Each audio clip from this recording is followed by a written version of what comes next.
que você acompanha o nosso trabalho, que passa pela qualidade de vida, mas principalmente saúde mental. E o mês de setembro é a oportunidade para a gente aprofundar um pouco mais esse nosso envolvimento com a causa. A gente está recebendo aqui a psicóloga Franciele Alves e a gente vai falar sobre o Setembro Amarelo e a importância de falarmos sobre saúde mental e prevenção ao suicídio. Franciele, obrigado pela sua presença. Hoje é um dia importante para a gente abordar esse tema. Estamos começando o mês de setembro e trazendo para ele essa reflexão. Saúde mental, até algum tempo, não tinha tanta compreensão das pessoas como algo que deveria fazer parte do pacote, não é? De coisas que a gente tem que saber sobre nós e procurarmos, obviamente, melhorar a nossa condição de vida. Mas que bom que isso mudou. E mudou para melhor. Quando a gente fala de saúde mental, a gente está falando de mais qualidade para viver o dia a dia, mas com perspectiva de futuro, né? Isso é algo bem importante. Bom dia. Bom dia. Seja bem-vinda. Bom dia, obrigada pelo convite. Bom dia para os ouvintes que estão escutando a rádio aqui com a gente. Então, esse tema é super importante e um dos temas principais, o foco, é justamente a quebra do tabu e do preconceito. Muitas vezes, ainda quando a gente fala em saúde mental, fala em ir ao psicólogo, ao psiquiatra, muita gente ainda pensa, não sou doido não, isso aí é coisa de doido, né? E aí tem um certo desafio de conseguir ir até o profissional. E quando a gente pensa, né, em saúde mental, pensa num consultório, pensa na escuta, é algo que todo mundo precisa, né? E quando a gente pensa também em quebrar esse tabu, é justamente para não chegar a casos críticos, em casos que é mais difícil a gente cuidar, é mais difícil a gente tratar, né?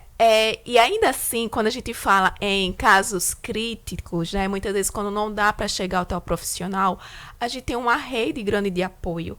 Como a gente tem os números, né, que a gente fala que é 188. Então, gente, liga. Às vezes, né, se tem vergonha, se tá um pouco constrangido, chega num lugar mais íntimo, né, e faz uma ligação.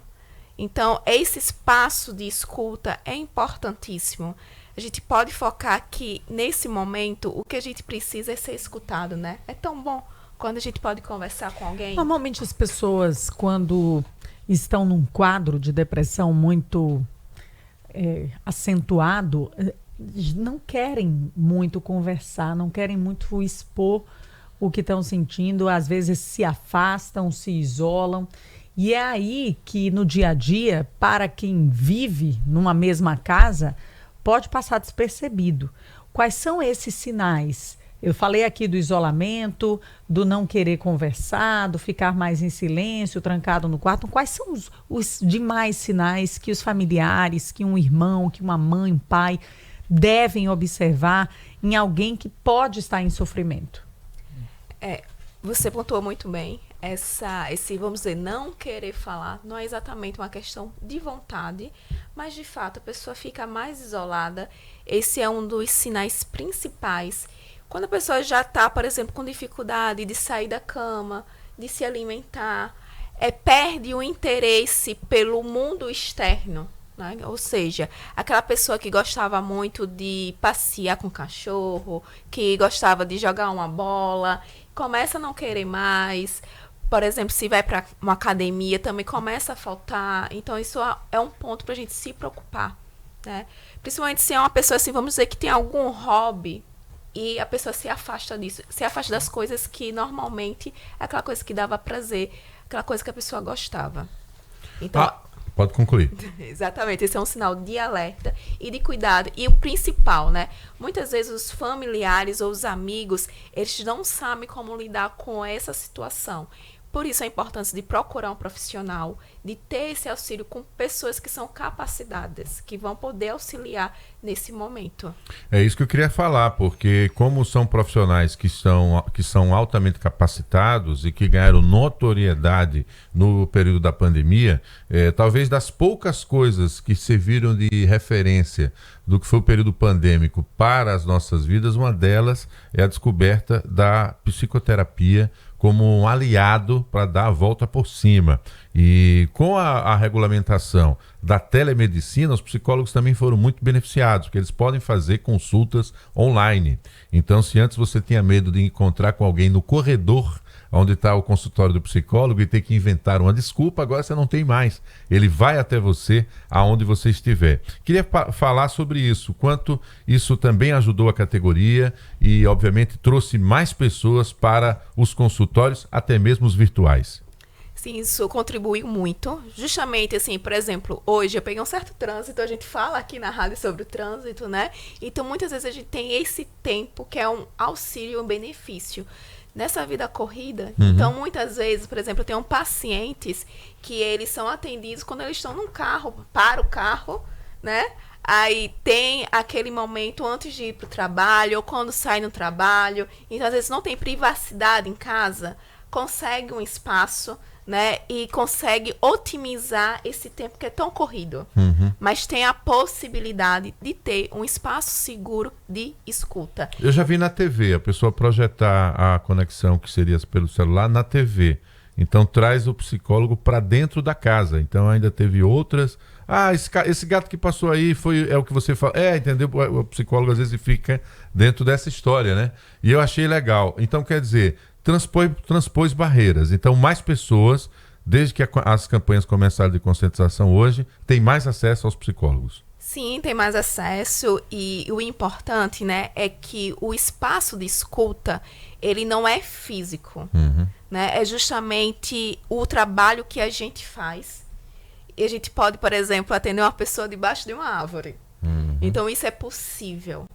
É a técnica que a gente aplica nesse momento, né? Então, assim, por isso que eu falei assim, não importa o espaço que a pessoa esteja, é possível fazer a escuta.